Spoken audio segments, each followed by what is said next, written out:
down those Shudder corridors, I watched a little movie that I talked about in a Coming to Get You recently called A Wounded Fawn. Yeah.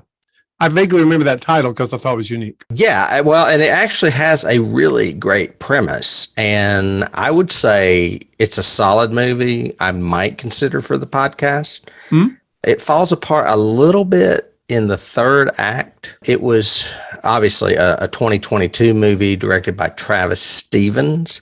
He did a movie I watched on a sick day a few years back called Girl on the Third Floor. It's a very unique haunted house movie, not memorable enough for me to put on our list. And I also watched Oz Perkins' movie, The Black Coat's Daughter, that day. And I remember not liking it as much either, but it had been on my radar because Oz Perkins is Tony Perkins' son, and he directs horror movies. Anyway, aside from all that, this movie is also directed by Travis Stevens. It's called A Wounded Fawn. It was written by him and a guy named Nathan Fawdry, and stars Sarah Lind and Josh Rubin, who are both fantastic and unknown to me. The synopsis is a serial killer brings an unsuspecting new victim on a weekend getaway to add another body to his ever-growing body count. She's buying into his faux charms, and he's eagerly lusting for blood. What could possibly go wrong?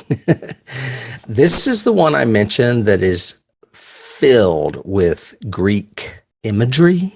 Okay. There is like a Greek chorus kind of his victims that are like coming back, and you're like, are they really there, or is he seeing this in his head? It's masterfully directed, lots of symbolic imagery, lots of the Greek influence, both mythological and tragic. It's really gory, and it has one of the most fucked up ending credit sequences you will ever watch. Really? Yeah, it's worth watching just to watch the entire credit sequence at the end. Okay. It's got a little bit of everything, but it's more cemented by the performances of its leads. And of course, it's on Shudder. So if you want to see it, go check it out. Wounded Fawn. A Wounded Fawn.